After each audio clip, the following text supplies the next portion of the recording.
Apakah kamu pernah mengamati bagian pada tumbuhan dengan seksama? Organ dan jaringan apa saja yang tersusun pada tumbuhan tersebut? Dan apakah kamu juga tahu struktur dan fungsi pada organ tumbuhan yang kamu amati? Untuk mengetahuinya, mari kita simak penjelasannya berikut ini.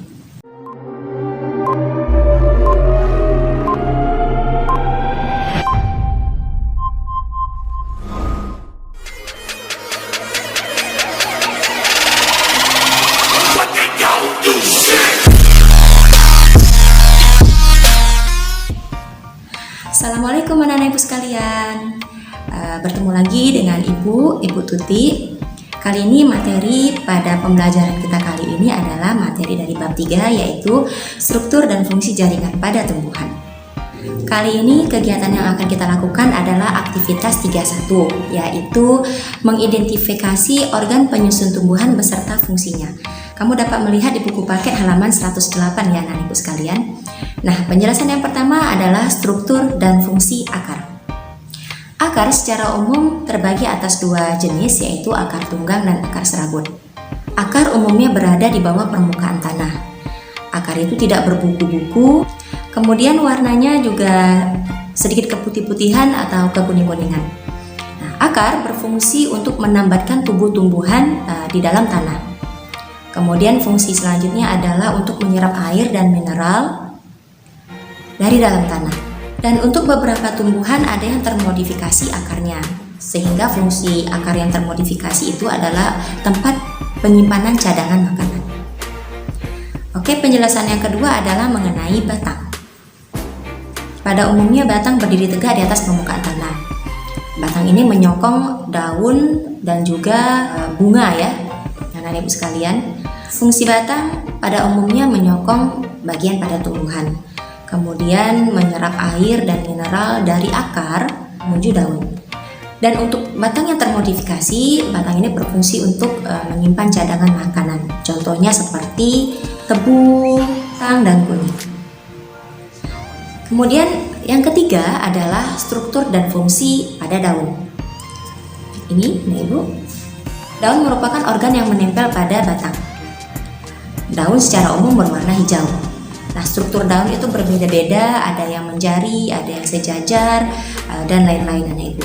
Nah, untuk fungsi daun berfungsi untuk proses penguapan air dan juga pernafasan. Di dalam daun terdapat zat klorofil atau zat hijau daun, sehingga daun ini berfungsi untuk proses fotosintesis. Nah, yang selanjutnya ada yang keempat, yaitu struktur dan fungsi bunga. Ini adalah bunga anak ibu sekalian. Kita bisa melihat struktur bunga. Bunga ini berfungsi untuk menarik perhatian. Jadi menarik perhatian serangga lain, kemudian serangga lain akan membantu proses penyerbukan yang terjadi pada bunga.